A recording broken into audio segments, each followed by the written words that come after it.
Ready to see golden retrievers turn into submarines? Come on, get up. They have to pick up something. Get up.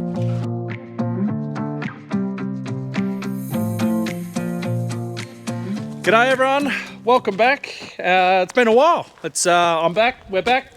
We're back for 24. So let's see what this year holds. Hopefully some rain and yeah, hopefully a good season for everybody. But we'll see what happens. Now, yeah, obviously the last thing I recorded was like the 19th of December when we did Ben and the new toolbox and all that. So yeah, I've got to remember how to do all this filming thing and then remember all the editing thing and all that. But yeah, we'll kick off the year with a hot day. It's 37 degrees today, so nice and warm.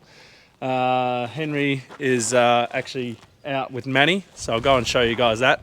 I bought a rock bucket for Manny, so Henry's been busy the last 2 weeks out picking rocks. Yeah, he said it's absolutely fantastic. He's able to pick rocks and have no not having to get out of the cab. You know, not having to go to the cab the whole time and pick up rocks and hurt your back and everything like that. Just goes in, picks them up, does pick up a bit of dirt, bit of stubble, but that's all right. Now, the dogs are obviously back. I got all the dogs back at work, so Bailey's eye's all good.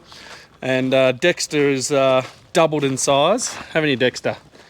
And now I'm sure that a question all you guys are probably asking, and thank you to everyone who reached out and sent messages about the fires that we had here. So Boxing Day, we weren't all at the beach, we were at fires.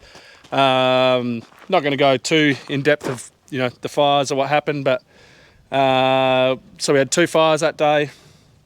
Both were started by lightning, so it wasn't arson. I know that I read a few comments, people thought it might have been arson because the media said that, but it definitely wasn't. It was lightning strikes. So we woke up that day to some dry lightning going through and a lot of wind, and it was hot. And yeah, so we had one fire, the big fire that started in bush, and then the other fire that started in farmland. So we went up to that one. We were at that one for the morning. That one was it was an interesting fire. Being Boxing Day, everyone's away, and no one's there. So we're struggling for units, struggling for people, struggling for water, because when you got no people there, you're using all your water trying to put the fire out. Then you're going to go and fill up with water and then come back, the fire's gone back again. So it was an interesting day. We eventually got on top of the fire that was north. We then went to the fire that was down south. Then that fire was in the bush. The sea breeze came in, and then that's when it got just a lot bigger. And whilst we were fighting that one, the fire back up there in farmland, that then lit back up. That was obviously smouldering away in a little bit, and it just it travelled through a grader brake and 2 plough brakes and got out. So then we ducked up to that one. We spent most of the day, the night up there, and then came back to the other one. And then yeah, it was just conditions were bad. So that's all I'll say. It was the day was run very well. The FCOs and everyone did an amazing job. Everyone was, talking, and it was all clear in communication. But yeah, it was, it was a day that we won't forget. And on that, I'm going to upgrade my my fire truck, Izzy. Let's go down to Izzy. So, Izzy, let's have a quick chat about Izzy. Izzy has been a fantastic fire truck for us. Do not get me wrong. It's it's everything you need. It's 4-wheel drive. It's got 4,000 litres, so that's your standard firefighting unit. We've got the hose, we've got everything. We've I've also got the crew protection up there, which is nice. But Izzy doesn't have a turbo on it. It's a 91 or a 92 year model, so there's no turbo on this thing. And so at that first fire in the morning, Henry drove this. I was in my ute. And then Jack out the back, he was on the back of this. Henry got bogged a couple times. He obviously pulled himself, he was able to reverse out. Actually, my ute, well, I had to pull out the brigade truck and also another truck with my ute. So I don't know how we did it. Somehow we got him out. I broke my snatch strap in the end, but yeah, it's a different story. But Izzy is gutless, and a lot of people around here, if you listen to the podcast, a lot of people deep rip, and this just does not work on deep rip country. There was so in the afternoon, Henry was on a brigade truck, and I was on this, and my brother was on the back, and when we're up at the other fire, it's just deep rip sand. I was going about this fast, just driving, nearly overheating the engine, trying to get through the sand. So what I'm wanting to do is upgrade it. Now, I'll put a picture up now of what I'm trying to get. That's what I'm looking at, an ex-army truck. It's an ex-fuel truck with 11,000 litres already on there. We're going to convert the whole thing to a firefighter. So yeah, that's my plan. And I'll show you what we used to run back in the day when before we had Izzy. So this was what we used to have. We had an ex-army truck already. We called it the General, and this is what we used to put on it. This, and then the Norris bin, seed and super bin went on that. Now that did its transfer box. We tried to get it fixed, but you can't.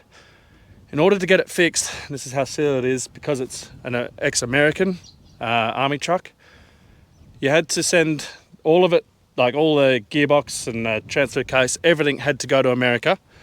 Then they were going to then send us a refurbished one back to us. But the cost of freight for both ways was more than the truck was worth. So unfortunately, it's sitting down at the Rock. We can go and have a look at it, and I'll show you guys that when we go down to see Henry. But yeah, the way the world is.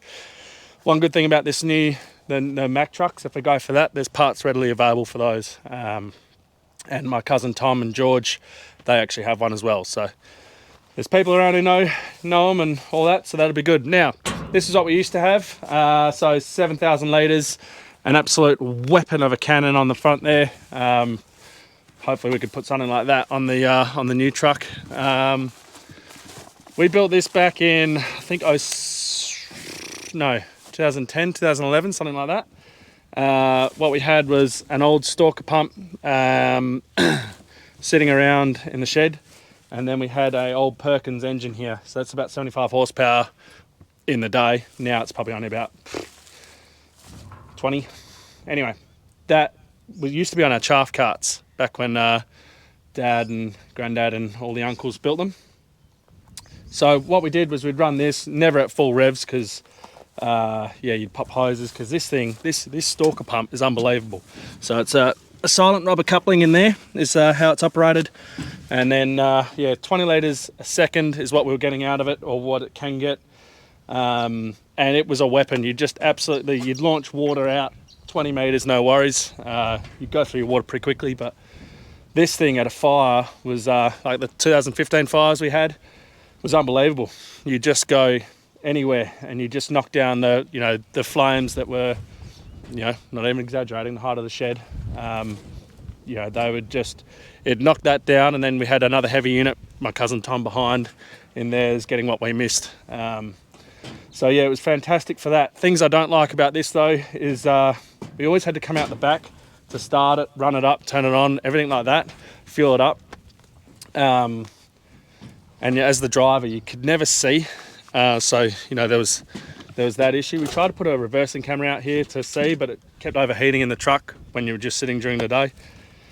So what I'd like to do is maybe take this pump off. This is just an idea at the time. Take this pump off, put it underneath the deck of the Mack, put a Honda, big Honda pump underneath, or motor I should say, and maybe belt drive it, something like that, or even join it and run it off that to try and make it a bit better. So yeah, that's my plan. So hopefully we can get to doing that, whenever I can buy one, essentially. We'll see what happens. We'll see if I can buy one, and then Henry and myself might go for a fly and a bit of a drive across Australia. So that should be quite fun, actually. let's get into some jobs we need to do. All right, the obvious job that we need to do is we need to get spreading. We can't get spreading because Brian's truck, his trailers are currently in Perth, getting fixed, I believe, his side tippers. So yes, one issue of me not running my own trucks is I'm at the hands of Brian, but yeah, I'm not phased. He'll get it sorted, and then it only takes him, 5, 6, 7, 8 days, something like that, to cart the gypsum. So yeah, I'm not worried about that at all. So at some point, Henry and I need to put the cage back on this. We then need to put the change the spinners around to gypsum.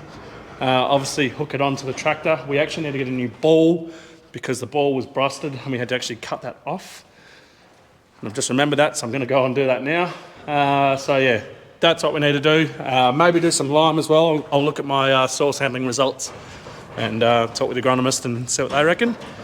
But yeah, we're definitely putting gypsum over everything that's going into canola, just like normal, keep our sulphur up. And yeah. Another job. Now I am hopefully going to be getting a new chem shed this year. The quotes coming through are very expensive, but that's where sheds are at these days. Anyway, I want to put it right next to the old one, and then with the old shed I can then park away, disconnect the freight liner, park that in there, park Izzy in there as well, so that they're actually in the shade. So I was planning to demolish that one, but it just seems ridiculous when I can just use the shed as a storage for trucks. So that's what I'm going to do. Now, putting that there then will cause Brian a little bit of an issue when he comes around here to then pull in to do our urea and fert. We actually had a talk during harvest. It's actually not going to implement. It's not going to infringe him too much, because as he comes around, he doesn't actually get close to where the shed will be anyway. But one thing he did say is he's always touching these fuel tankers, and it's getting a bit annoying. If we had them removed and we had this all gravelled, he'd be able to pull in nicely, he'd be able to come in, and he's not. Yeah, it'd just make his life a whole lot easier. And I thought, well, fantastic, we'll move them, and I know exactly where I'm going to put them. They are all going to go right here. So, reference, that's the workshop just there. That's our fuel bowser, our big one. And with the way of the world, everything needs to be compliant. Farmers, we all got to do our job to be compliant and all that. They're not all properly bunded, they're not in concrete, they're not in anything like that. So my plan is to bring over the diesel and the petrol tanker, 1, 2 along here. I then would like to move that one there, the big diesel tanker, so the 16,000 litre tanker, put that here as well. Concrete the floor, concrete bunding around, and then that way we are all safe. If we have a spill, it's all contained in concrete, can't get out. So yeah, that's my plan. That's what I'd like to do. So hopefully we can get that done sometime this year. And then this behind the shed here, we currently park our trailers here. So our trailers will all go along there, which will be nice and neat. Another job for the year, sometime hopefully soonish. We're going to do something about the water trailer. What have we got? 5 taps work. The 6th tap doesn't, so this is broken. How do I know this? Well, what happened, we filled this all up with rainwater twice. Once from this shed to fill up my new house, and the second time I filled it up from Henry's house and went to fill up my water because we were very low. And this back tank has still got some delicious fresh water in the back. But yeah, we're gonna see what we're gonna do about this. Leave a comment, or send us something on what you think we should do to try and make this better. I'm just not sure. It'd be nice to have a CNC machine or something that you could just machine up some plates, or find something that'll bolt onto here. The problem that we do have is that they're not level, so you can't just line them all up. This one here is further back, this one here is further out, that one there, as you can see, is further forward. So yeah, I'd love to have it so that maybe 3 tanks are on one, 3 tanks are on one, and that'd be a lot easier. We can't just do one tank, one tank, one tank, one tank, one tank, because Henry's 8,000 litres and each tank is about 7.5, so he'd have to switch every single time he was filling up the boom spray. So yeah, leave a comment down below. Let me know what you think we should do or how we should attack that, because yeah, I want to hear what you guys think. Your wealth of knowledge, let me know.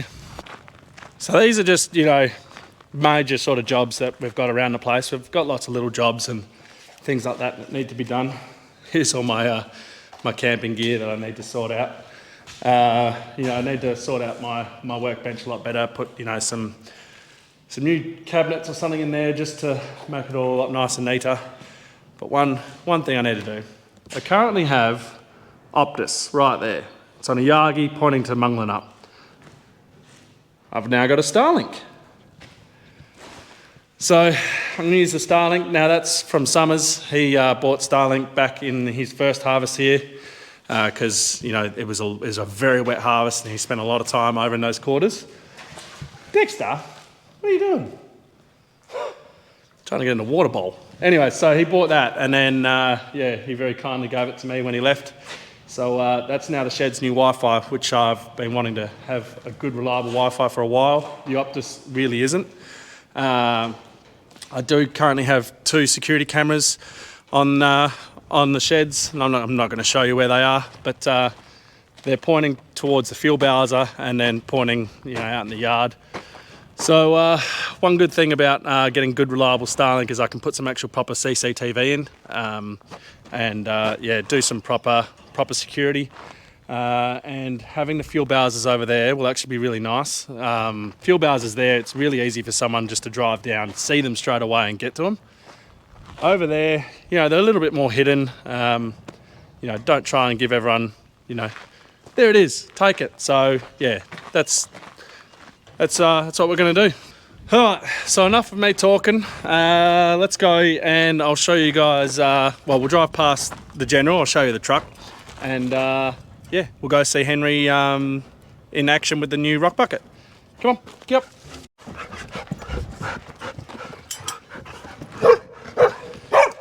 With it being very warm, the dogs are very excited to go for a swim, so I'll take them to the dam as well.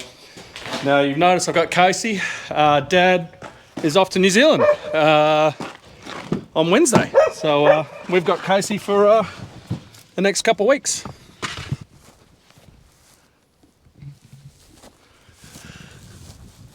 The General. So she was a beast, obviously 6x6. You know, pretty much go anywhere.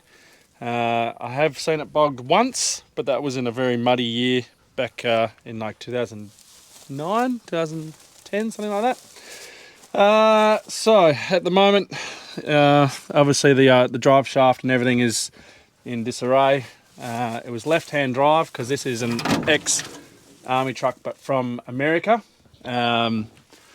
So yeah, she was a good truck. Has a hell of an air horn on it. It was a rough truck. I drove this at the 15 fires. It's a hot truck is where I'm about to get to.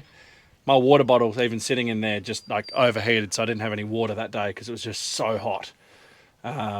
So yeah, it was a good truck, but a bad truck. So that's why it's a horrible turning circle. But yeah, you could have the water on the back. You could have huge amount of water, and you could have the pump to push it, and you could have you could put the fire out, which was why we had it. So yeah, it's a beast. But yeah, anyway, that's why I want to go to the Mac, go to something like that, and yeah, see how we go. I'm looking forward to being able to kit it out and make it our own, but obviously I need to get one for the right price and see how we go with that. So yeah, we'll see what happens. So let's go find Henry. He should be down here somewhere. So we found Henry, and he's out here picking the rocks up. So it's just a skeleton bucket with a blade on the front. Makes it nice and easy for him to pick it up. As you can see, you get a bit of stubble in there.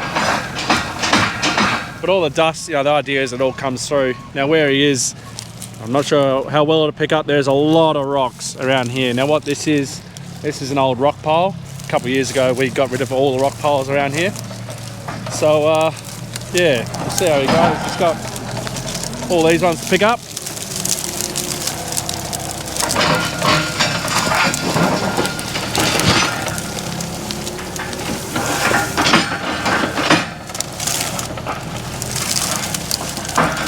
Oh, nearly lost it.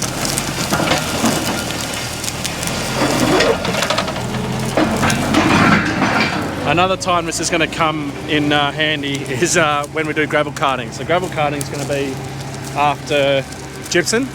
Brian's going to cart the gravel for us again, and we'll be able to use this to go in tandem with the grader and just pick out all those bloody rocks and make it a lot easier. Alright, what we're going to do now, Henry's just picking up that big rock that was in front of him.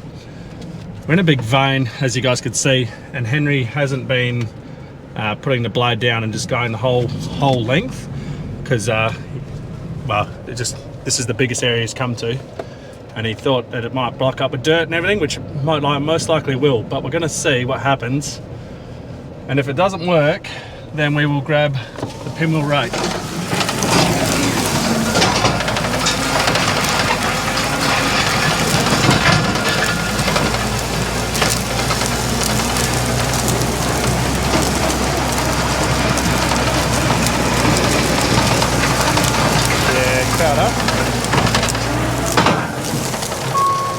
We're trying again, just with his blade a bit more out, and we'll see what happens.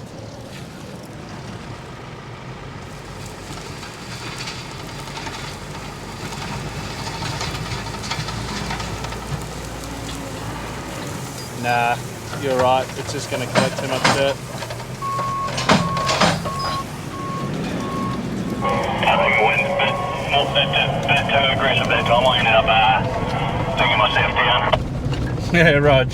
I'll just take these doggies for a swim, and then I'll go and grab the tractor and come back, and yeah, we'll go to the rake. Yeah, no worries. So we're going to go and grab, I said Bluey, but I might actually just grab the bug, because the bug is just ready to roll. Come down and I'll grab the pinwheel rake, and then we'll use it for its intentional purpose to roll up these rocks, and we'll see what happens. I'm hoping it's going to work. I can roll this big vein of rocks into just a nice line for Henry to then just come along and pick them all up, and yeah, hopefully that'll work well. And then there's a few other places around the farm that I can head with the rake and go and use that, so we'll see what happens.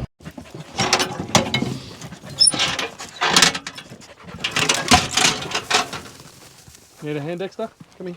Come on.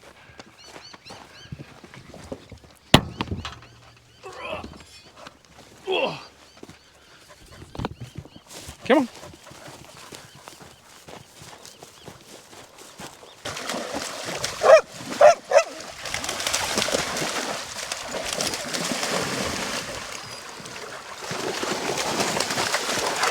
Oh, Dexter's nice and wet.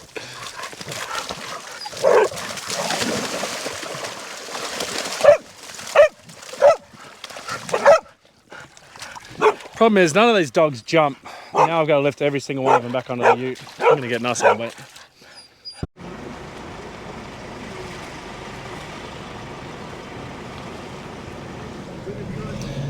So that's what I'm going to come back and get. I will need to bring a chain with me. The pins are actually lifted up slightly. We've got some stumps underneath them. We tried last year when we had all those stubble blocks to use the pinwheel rake to try and roll them out. Now it did work, but it sort of didn't. So we had to have, essentially there's a hydraulic fitting on there that is really bad. It just leaks. The cylinder's busted. So you can't actually lift the rake to the desired height that you want. So it's either all the way down, or yeah, you've got to try and lift the rake up, so by the pins. So yeah, we'll bring a chain down and we'll get them all sorted, and then we'll see how we go. Hopefully we can roll up some rocks. I was going to use the bug. The bug is flat. Let's see how quickly I can get everything off of this, and we'll use Bluey. All hooked on. Now we're just going to lift up the, as you can see, we got stumps underneath everything, and that's raised it off the ground by about 4 inches. So we want to make it so it's on the ground and rake some rocks up. All right, that's all done. So what it means is now that we're lower to the ground, yeah, you can, well, I can't fit a boot underneath, so it's good. And we're just going to get the surface rocks. It's not going to pull up any of the ground rocks, but if we can get the surface rocks, that's all right. Now, I mentioned it a long time ago, but this is, Grandad invented this design, this machine. The one he invented, the wheels were in the middle, so all your stumps and sticks would come out in the middle. Yeah, we'll go into it when we do the history of the farm, which we will do this year. I was a bit slack last year.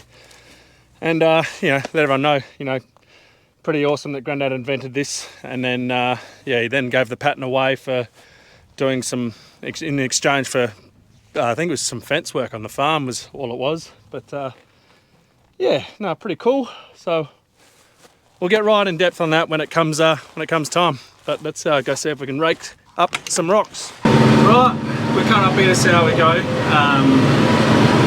Like I said, the hydraulics, I can't lift it, but that doesn't matter because it's barely on the ground anyway. You can see they're spinning back there. What would be nice though is if you know, the rake is worn, so there should be about that much extra length on the rakes, which would you know, then I could actually get into and dig out all the rocks. But yeah, we'll just see how we go with what we've got. Hopefully we can, you know, do something. But yeah, we're coming up to Henry now, who's in the time it's taken me to get out here, he's got a bucket full already of rocks, and there's a lot of rocks in there.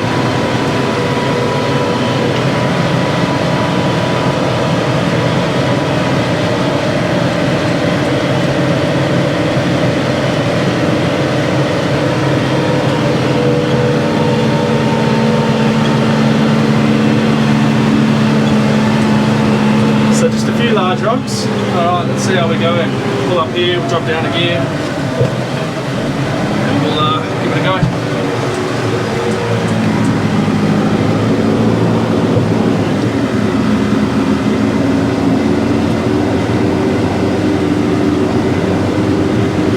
Right, that didn't work at all. I had to put the camera down. So what I'm going to do is just lift this up slightly. There's a pin on the front there. I'm going to lower the pin at the front because I can't really lift the one at the back because all the oil comes out. And I might be able to dig a bit better if I lower this pin. So I'm just going to give that a go and see how we go. Alright, see how this goes. I'm going to turn around and do some raking. Actually, I might just put it in here and we'll go this way. We'll see what it looks like. Down.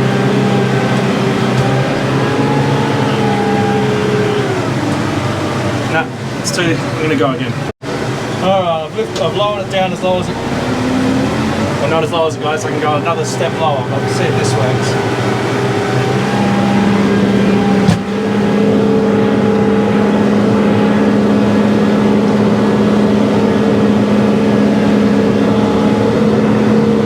Okay, attempt 4 or 5 or 3.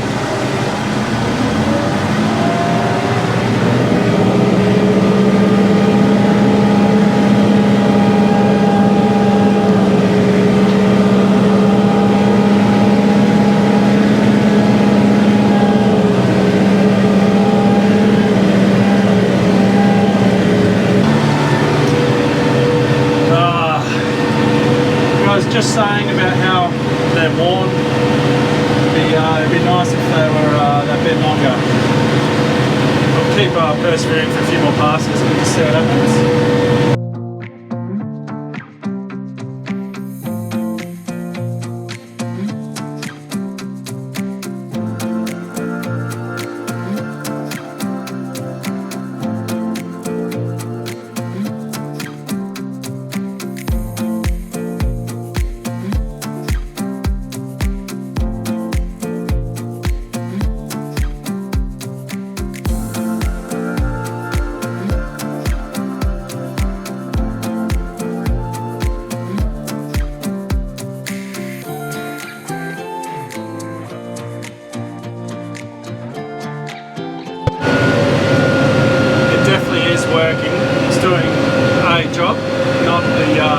Not the kind of job I'd like, but you know, because I am now uprooting some rocks and then it's not pushing them along. But yeah, you know, we're getting a few rocks out, so yeah. Henry, once I've joined these two lines together, to come along and pick these rocks up and have a look at what's in this bucket, see if it's, you know, worth it or not. Because yeah, you know, we're driving across the paddock a bit doing this, and you have to sit down in the soil, so yeah, we'll see what the result is when we're done here. Well, I reckon it's just going to be better off Henry driving around and using the telehandler. Where I am parked here, like they're basically touching the ground, which is nice. But yeah, you do really want that little bit extra on the tine there, just to get those rocks. Basically what's happening is it's just all skidding underneath. We got some rocks that are in there in this stubble row, so we got, you know, decent sized rocks in there, which is nice. But then you know, got a rock like that, and then that one there didn't. So yeah, it's, I don't know if I've gained much by doing it, but yeah, I mean, there's just these occasional big rocks, but that's only because Henry's missed it as he's going along. And you know, it's very easy to miss rocks when they're over there and hidden by stubble. So we'll see how he goes picking this up, but yeah, I don't think it's going to be worth it, unfortunately.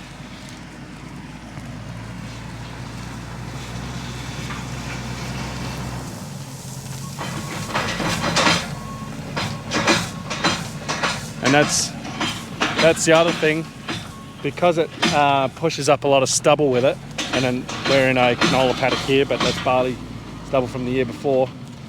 It's going to make it a bit more difficult for him to try and pick it all up, because it's going to just fill up with stubble. So I think that's just decided it for us.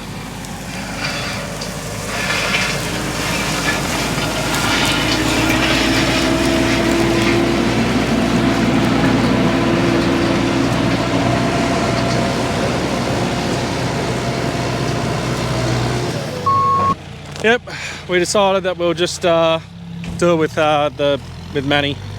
Unfortunately, it's not doing a good enough job. Plus, it's also bringing in all the stubble, which is what it's going to do because it's, you know, a rake.